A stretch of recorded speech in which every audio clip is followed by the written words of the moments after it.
Future and option സെഗ്മെന്റിലെ retailer participation കുറയ്ക്കുന്നതിനും future and option സെഗ്മെന്റിലെ മാർക്കറ്റ് വോളിയം റെഗുലേറ്റ് ചെയ്യുന്നതിനും ആവശ്യമായ നിർദ്ദേശം നൽകുന്നതിനു വേണ്ടി സെബി കഴിഞ്ഞ മാസം ഒരു എക്സ്പെർട്ട് വർക്കിംഗ് കമ്മിറ്റിയെ രൂപീകരിച്ചിരുന്നു.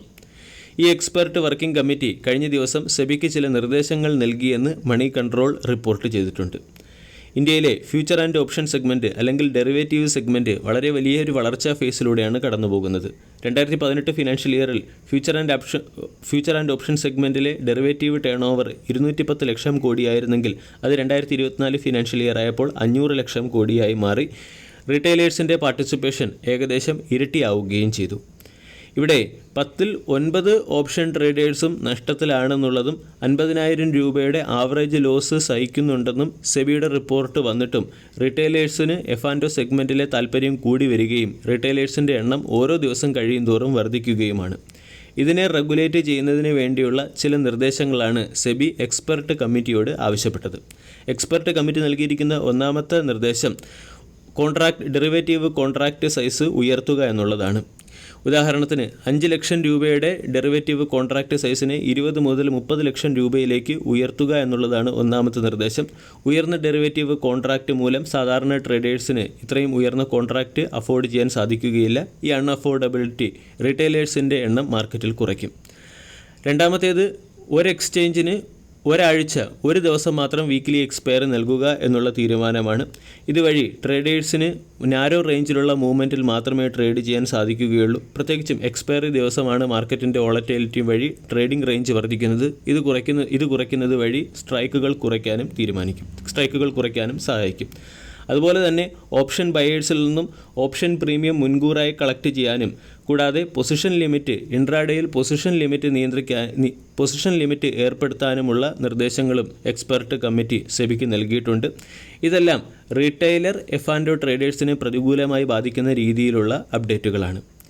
ഇവിടെ വീക്ക്ലി എക്സ്പയറി ഹെഡ്ജിംഗ് പർപ്പസിന് വേണ്ടിയാണ് രൂപീകരിച്ചിട്ടുള്ളതെങ്കിലും വീക്ക്ലി എക്സ്പയറിയെ ഇപ്പോൾ പ്രധാനമായും സ്പെക്കുലേഷന് വേണ്ടിയാണ് ഉപയോഗിക്കുന്നത്. ഇവിടെ റാപ്പിഡ് പ്രൈസ് മൂവ്മെൻറ്റിനെ റെഗുലേറ്റ് ചെയ്യാനും മാർക്കറ്റിനെ സ്റ്റെബിലിറ്റി നൽകാനും പ്രെഡിക്റ്റബിലിറ്റി നൽകാനും വേണ്ടിയാണ് സെബി ഈ രീതിയിലുള്ള നിർദ്ദേശങ്ങൾ ഇംപ്ലിമെൻറ്റ് ചെയ്യാൻ തീരുമാനിച്ചിരിക്കുന്നത്.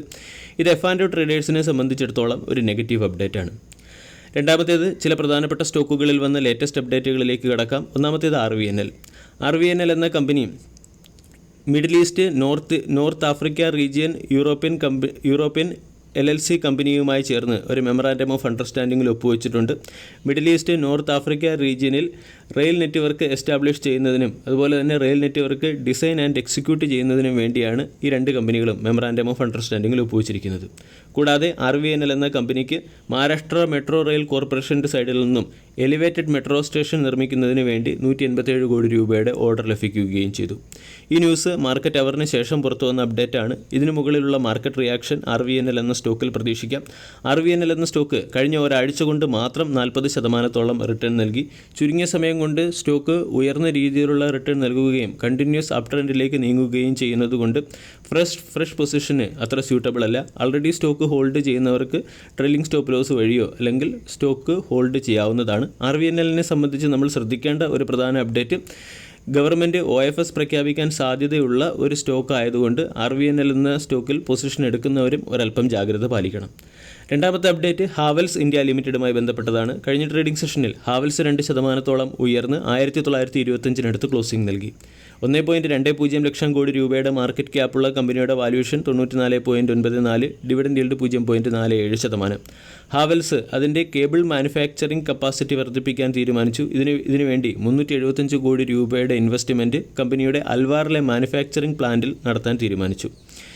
32.90 ലക്ഷം കിലോമീറ്ററിൽ നിന്നും 41.20 ലക്ഷം കിലോമീറ്ററിലേക്ക് കപ്പാസിറ്റി ഉയർത്താനാണ് ഹാവൽസ് തീരുമാനിച്ചിരിക്കുന്നത്. ഹാവൽസുമായി ബന്ധപ്പെട്ട മറ്റൊരു update, UAE based electronics and technology product distributor കമ്പനിയായ ജംബോ ഗ്രൂപ്പുമായി ചേർന്ന് ഹാവൽസ് ഇന്ത്യ പാർട്ണർഷിപ്പിൽ എത്തുകയും ഇതുവഴി ഹാവൽസ് ഇന്ത്യയുടെ കിച്ചൺ അപ്ലയൻസ് പ്രൊഡക്റ്റുകൾ, അതായത് മിക്സർ ഗ്രൈൻഡർ ഉൾപ്പെടെയുള്ള പ്രൊഡക്റ്റുകൾ ഇനി മുതൽ ജംബോസിൻ്റെ ഈ കൊമേഴ്സ്യൽ സൈറ്റിൽ ലഭ്യമാവുകയും ചെയ്യും. ഈ ന്യൂസിൻ്റെ പശ്ചാത്തലത്തിൽ ഹാവൽസ് എന്ന സ്റ്റോക്കിനെ ഫോക്കസ് ചെയ്യാം. ഹാവൽസ് എന്ന സ്റ്റോക്ക് 2000 എന്ന ലെവലിൽ ബ്രേക്കൗട്ടിന് വേണ്ടി തയ്യാറെടുക്കുകയാണ്. സ്റ്റോക്കിനെ സംബന്ധിച്ചിടത്തോളം 1800 ഒരു പ്രധാന സപ്പോർട്ടാണ്. സ്റ്റോക്ക് ഇപ്പോൾ ഏകദേശം ഓൾ ടൈം ഹൈക്ക് അടുത്തായിട്ടാണ് ട്രേഡ് ചെയ്യുന്നത്. ഹാവൽസ് എന്ന സ്റ്റോക്കിലും സീരിയസ് ആയിട്ടുള്ള ബ്രേക്കൗട്ട് നമുക്ക് കാണാൻ സാധിച്ചു. മുമ്പ് 1250-നും 1500-നും ഇടയിൽ ട്രേഡ് ചെയ്തുകൊണ്ടിരുന്ന സ്റ്റോക്ക് 1500-ൽ നിന്നും ബ്രേക്കൗട്ട് നൽകി 1500-നും 1850-നും ഇടയിൽ ട്രേഡ് ചെയ്തു. പിന്നീട് 1800-ൽ നിന്നും ബ്രേക്കൗട്ട് നൽകിയ സ്റ്റോക്ക് ഇപ്പോൾ 2000-നും 1800-നും ഇടയിലാണ് ട്രേഡ് ചെയ്യുന്നത്.